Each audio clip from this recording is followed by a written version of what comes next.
I have a huge book haul for you guys today. Kim here, bringing you her amazing book haul.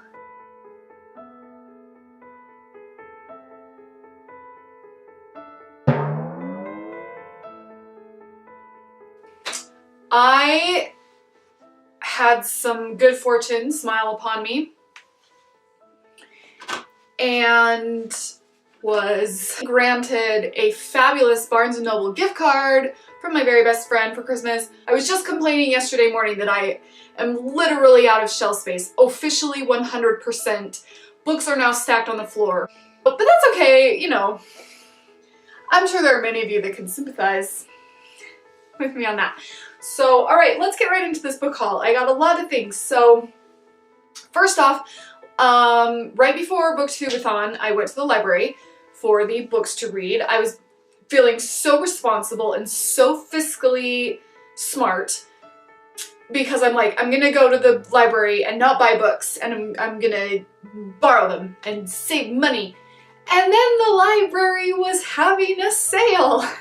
I don't know why I even try, but books were a dime a piece, so I only spent 30 cents, and that's pretty spectacular. So we'll start with those.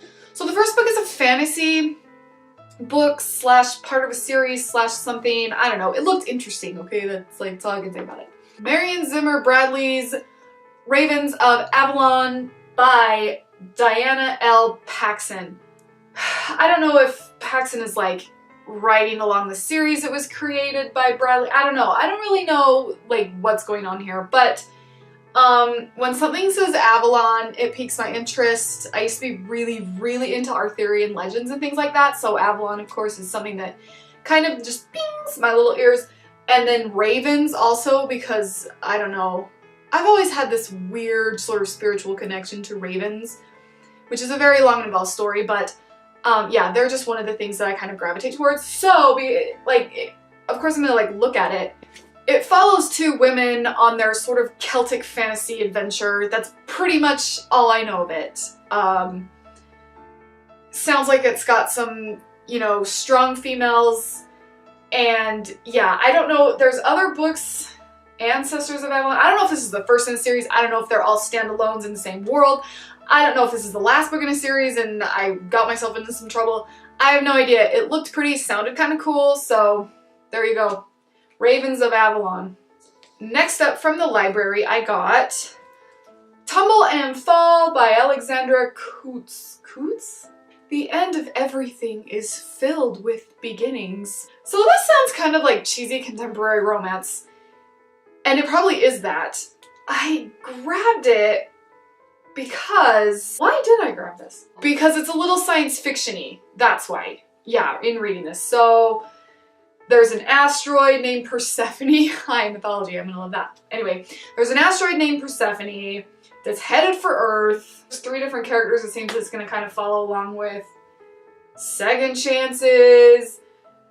Most important person he's lost, time to question everything she thought she knew. Okay, so it seems kind of like there's gonna be like some discovery and there's gonna be some character developments and things like that. I don't know, it just kind of piqued my interest. I could totally hate this. I could totally love this. I don't know, I've never even heard of it. So, Alexandra Coutts, Tumble and Fall. The last book I got is a classic. I got it for 3 reasons. Number 1, it's by Alexandre Dumas. I read The Three Musketeers by him forever ago, and it was one of the funniest classics I've ever read. Like, I just absolutely love his writing. Reason number 2 was it's a classic. I mean, like, if I can find a classic for cheap, I like to have them on my shelves because I just feel like I can always grab one when I don't really know what to read, or I read it in between things, or if I'm in a slump, or if I need to feel smart. There's a lot of reasons to read classics. And so I always like to just have them on hand. The third reason I got this book was I kind of felt bad for it. It's a little beat up and it needed a good home. I needed to love it because I didn't want it to think it was, I didn't want it to be sad. It's The Count of Monte Cristo by Alexandre Dumas. Like, look how, it's really sad. It's very loved. It could be that, but like, look at, yeah. Oh, yeah. Oh, look. Oh, yeah.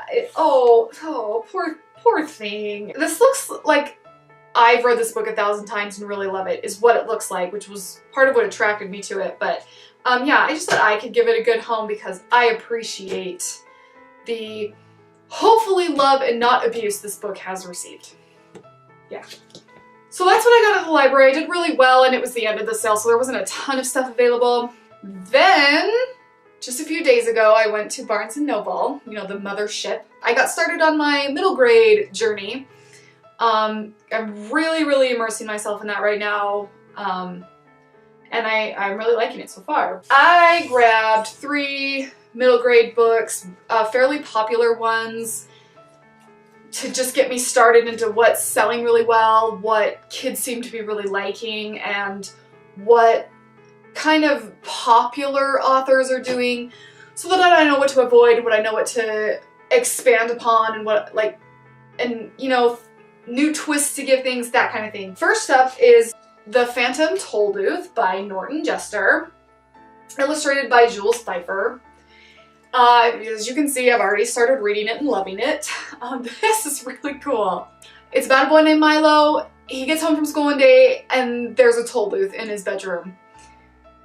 And naturally, because his life is so boring and useless, he thinks, yeah, I'm gonna go through it. So he gets his like toy car and jumps in and drives through the toll booth and into this, you know, new world, and all sorts of crazy cool things are happening. Lots of play on words, lots of really cool, like, subtle, secretive, tricky vocabulary lessons, I feel like, in this book that I'm really rather enjoying. I'm only halfway through. I'm halfway through. And I love it. I love it so much. I really love it. Then I gravitated straight toward one of my favorite authors, and I picked up his middle grade book, Coraline by Neil Gaiman. As you know, I say it 1,000 times, Neil Gaiman never lets me down. So here's hoping that he can continue his winning streak with me. I don't know why I've never read this before. Like, I'm a little freaked out at myself that I've never read this, but I'm really excited about a girl named Coraline who also finds herself in another world, and that's all I really know about it. I haven't seen the movie. I haven't heard too much about like the plot details of it and things. I'm going into it pretty blind by my own choice. That's kind of how I don't want to go into it with expectations. I just want to read it and love it. So yeah, I'm excited. This is gonna be great. Lastly, from the bookstore, brand new, I bought Fablehaven by Brandon Mull. I've heard a lot of good things about this from different school teachers.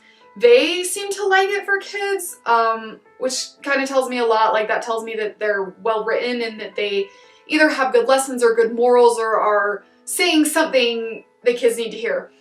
And so, yeah, it's another fantasy one. All I know, I think it's another world. Is that what it is? From what I gather, Fablehaven is a kind of otherworld sanctuary for mythical, magical, fantasy type creatures. And these 2 kids find themselves involved in it. That's another one I'm going into pretty blind, just because, like I said, same thing with Coraline. It just, I don't want to go into it expecting certain things and getting different things and then having to, like, kind of shift gears and things like that. I just want to read it and love it. And learn from it, of course. Yeah, Fablehaven by Brandon Mull. So those are all the things that I got from the bookstore.